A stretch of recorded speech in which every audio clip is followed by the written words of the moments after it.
আমাদের জীবনে সবথেকে বেশি খারাপ একটা ভাবনা কি জানেন? ভবিষ্যৎ নিয়ে ভাবা। আমাদের বয়স যখন 12 ছিল তখনও আমরা ভবিষ্যৎ নিয়ে ভেবেছি, যখন 18 হয়েছে তখনও ভেবেছি। আবার যখন আমাদের বয়স 20, 22, 30, 40 হয়ে গেছে তখনও ভেবেছি। শুধু ভবিষ্যতের চিন্তা।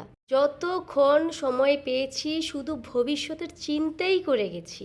এরপর আমাদের একটা বয়স এলো যেটা সন্তানদের উপর চাপিয়ে দেওয়া। সেটা কি জানেন? সেটাও ভবিষ্যৎ। তারপর ওদের শিখালাম, তুমি ভবিষ্যতের জন্য এটা করো, তুমি ভবিষ্যতের জন্য ওটা করো, তোমার ভবিষ্যৎ কি, তোমার সেটা কি, তোমার এটা কি, কত কি। আমার না সবার কাছে প্রশ্ন, ভবিষ্যৎটা ঠিক কত বছর বয়স থেকে শুরু হয়?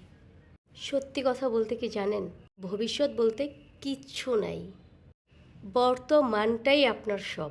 যে যার বর্তমানটাকে যত সুন্দর করতে পারবে, তার পরের দিনগুলা তার থেকেও বেশি সুন্দর হবে।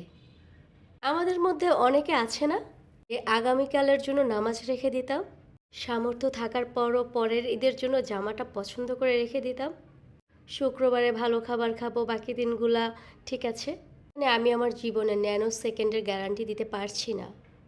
সেখানে আমি এক সপ্তাহ, আমি হচ্ছে পরের ঈদ, আমি হচ্ছে পরদিন, আমি হচ্ছে 24 বছর, 20 বছর, 40 বছরের কথা ভেবে রাখছি। আপনি প্রতিদিন নিজেকে ভালোবাসুন, আপনার যা ইচ্ছা করবে প্রতিদিন করুন। দেখুন, প্রত্যেকটা মানুষ যখন চাইবে যে আমি ভালো থাকবো, সে ভালো থাকতে পারবে। আপনি যদি চান যে আমি টাকা পয়সা জমিয়ে ভবিষ্যতে আমি অনেক কিছু করব, জমাতে পারবেন। একটা সময় আপনার জন্য বাসা বাঁধবে অনেক বড় রোগ। কারণ আপনি ঠিক মতন ডক্টর দেখাবেন না, আপনি ঠিক মতো নিজেকে কেয়ার করবেন না, শুধুমাত্র ভবিষ্যতের কথা ভেবে। তো সেই ভবিষ্যৎটা কী আসলে? কী হতে পারে ভবিষ্যৎটা? ভালো থাকাই তো না? তো আপনি এখন নিজেকে কেন খারাপ রাখছেন? কবে ভালো থাকবেন? ঠিক কবে ভালো থাকার জন্য আপনি ভবিষ্যৎটা বুনছেন?